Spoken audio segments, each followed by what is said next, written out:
Ina, Inanna, Inamiamolaire. Ma vidéo pour ce mois-ci va porter sur la culpabilité parentale. À tout de suite.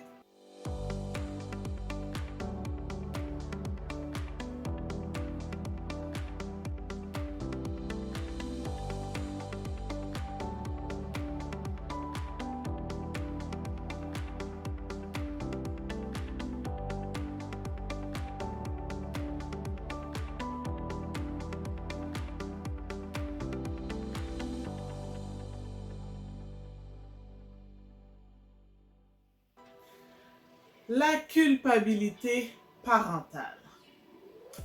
Premièrement, il y a 4 points qui sont très importants dans la culpabilité parentale. Numéro 1, il faut faire le point sur nos croyances.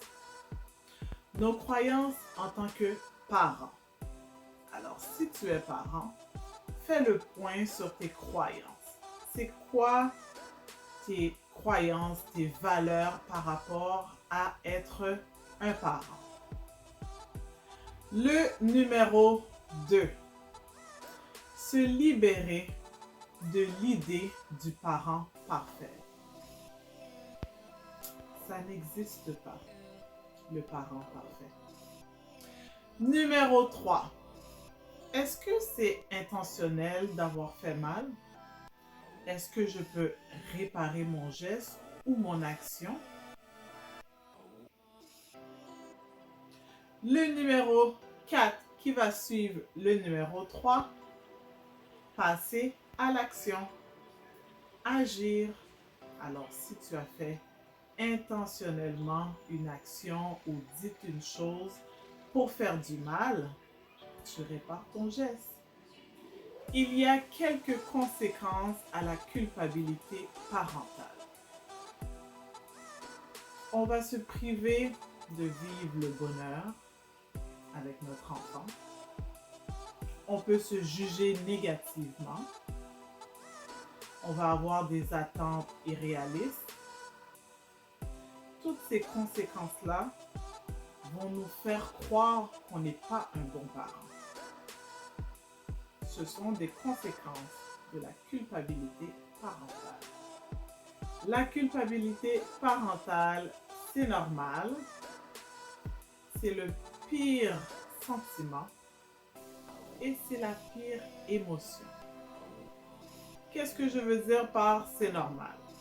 Oui, c'est normal par moment de se sentir coupable, de ressentir la culpabilité parentale.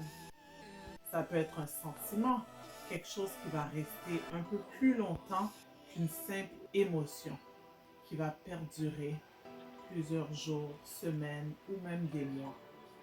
Et ça peut être une émotion, quelque chose après une seule situation, après un événement. Tu ressens la culpabilité parentale, mais tu n'en deviens pas malade et tu ne dois pas aller consulter pour ça. Pour augmenter notre confiance en soi en tant que parent, on peut diminuer nos attentes, avoir des attentes réalisables et qui sont réalistes. On devrait aussi se donner le droit à l'erreur. On n'est pas parfait, on commet des erreurs et on essaie de les réparer. C'est important de bien s'entourer, que ce soit les membres de notre famille, on ne peut pas les choisir, ils font partie de notre famille bien sûr, mais de bien s'entourer et peut-être de s'éloigner des personnes un peu plus toxiques ou négatives, nos amis, nos connaissances, les personnes avec qui on travaille. C'est sûr que lorsque tu es dans un travail, tu ne peux pas choisir avec qui tu travailles. Ils sont là, mais tu peux choisir avec qui tu interagis et qui que tu t'entoures, avec qui tu vas écouter les conseils, avec qui tu vas avoir une oreille attentive. Il faut, chers parents, reconnaître ses bons coups et dans quoi on est bon, nos spécialités. Alors, si cette maman est une spécialiste de la discipline, bravo, c'est un bon coup. Si ce papa est un super bon cuisinier, tant mieux, ce sont des bons coups. Il faut vraiment s'encourager et réaliser qu'on a des bonnes qualités, qu'on fait des bonnes choses, qu'on a des spécialités. S'inspirer des autres par leur compte Facebook, leur page professionnelle, leur Twitter, leur Instagram, mais il ne faut pas se comparer. Alors, je vais m'inspirer d'une mère qui fait des activités, des sorties avec son enfant, mais je ne vais pas me comparer si j'arrive pas à faire autant qu'elle et aller aux mêmes places que elle a été. Je vais m'en inspirer. Peut-être que si je faisais une sortie par année, puis elle en fait 12 par année, ben mon inspiration, ça va être, bon, je vais me donner comme objectif d'en faire 3. Je vais augmenter de 1 à 3. Mais je ne vais pas me comparer, me dire que, bon, elle en a fait 12, alors moi également, je dois en faire 12. Non, je m'inspire d'elle, mais je ne me compare pas à elle. Lâcher prise. Lâcher prise. Ce que tu ne peux pas contrôler, tu lâches prise. It doesn't matter. Ça ne dérange pas. Connaître ses priorités. Lorsque tu connais tes priorités, tu sais qu'est-ce qui est important pour toi et pour ton enfant. Ça va augmenter ta confiance parce que ce sont tes priorités. Ce n'est pas les priorités des autres ou les priorités de ceux qui vont dire quoi faire, comment faire, à quelle heure le faire avec ton enfant. Ce sont les tiennes. Très important de bien choisir ses sources d'informations. Où est-ce que vous allez chercher vos informations en tant que parent, que ce soit sur l'Internet, dans des livres, sur des blogs, des podcasts, des chaînes YouTube. Il faut vraiment faire attention de pouvoir filtrer les bonnes informations et les mauvaises informations. Une information peut être bonne pour toi et elle n'est pas bonne pour une autre. Alors, si l'autre parent dit « Ah oui, j'ai eu mon information à telle source » et toi tu y vas, tu vérifies et cette source-là ne te convient pas, elle ne te rejoint pas, cherche-en une autre. Toutes les sources ne peuvent pas s'appliquer à tout le monde. J'aimerais vous dire que se tromper, c'est pas grave. Tout le monde fait des erreurs. On peut se tromper, on n'est pas parfait. C'est pas grave. Ce que nous avons vécu ne nous définit pas. Alors, ce que tu as vécu dans ta jeunesse, dans ton passé, dans tes débuts en tant que parent, si tes enfants sont plus âgés, ça ne te définit pas. Tu peux toujours avancer, t'améliorer et changer.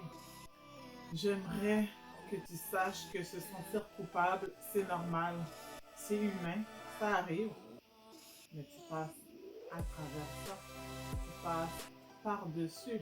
Tu te sens coupable, si tu peux faire quelque chose pour réparer, tu le fais. Sinon, tant pis. Dernière phase de ma vidéo, comment diminuer la culpabilité parentale. Premièrement, pour diminuer la culpabilité parentale, il faut bien communiquer avec ses enfants.